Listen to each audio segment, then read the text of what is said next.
Salut à toi, pensée du jour numéro 328. Pourquoi je ne sors pas, en tout cas pas pour l'instant, de programmation sur le rameur?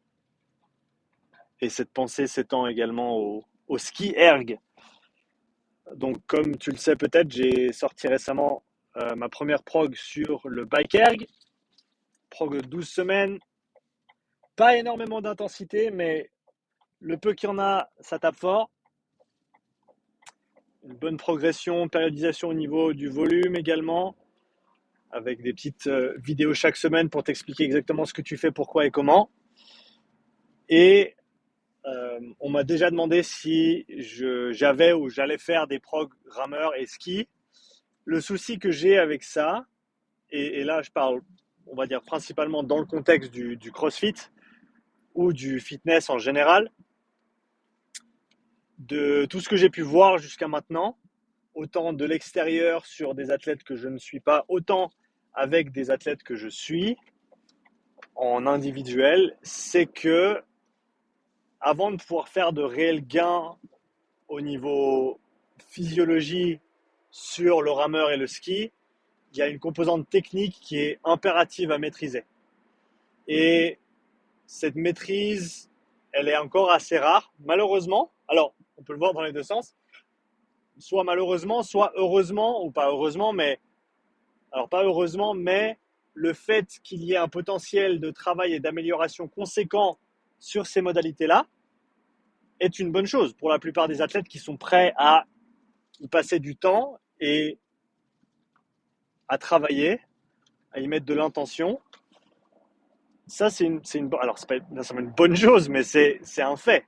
C'est le fait que ceux qui sont prêts à travailler sur ces modalités-là, au niveau technique, on s'entend bien, parce qu'il y a énormément de travail de précision à faire sur ces ergos, beaucoup plus que ce qu'on pense.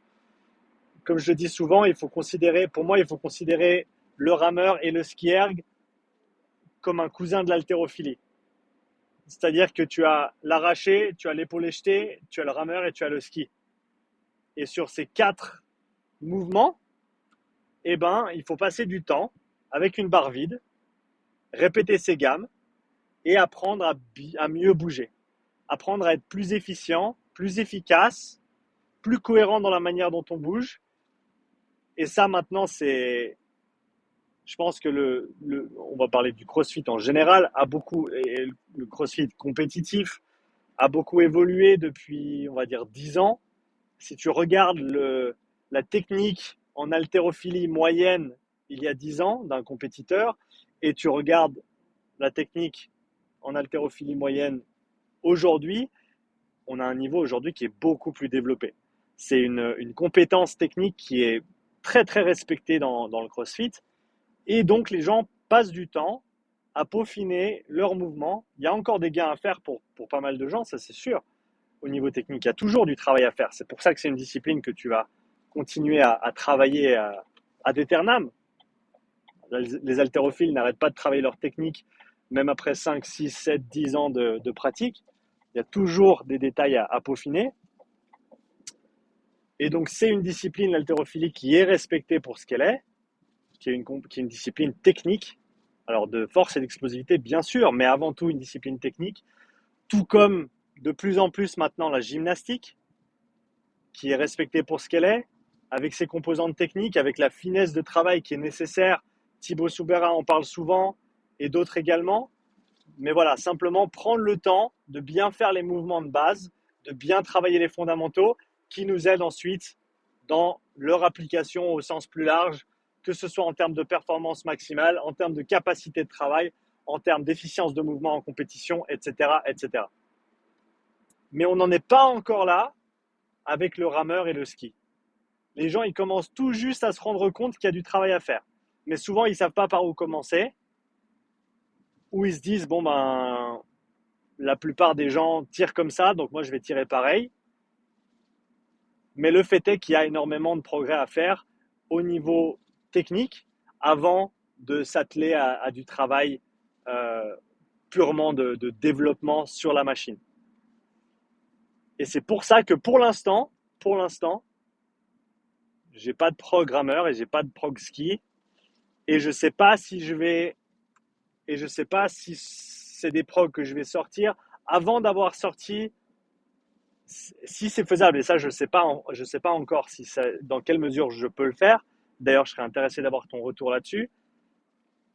Des formations un petit peu plus poussées, parce que j'ai la formation gratuite sur les ergots où je donne quelques pistes techniques, mais est-ce que je ne sortirais pas une programmeur qui est réservée à ceux qui auraient suivi euh, une petite programmation de travail technique de plusieurs semaines, peut-être de 4 à 6 semaines minimum, afin de vraiment maîtriser ces mouvements avant de les appliquer avec plus de volume.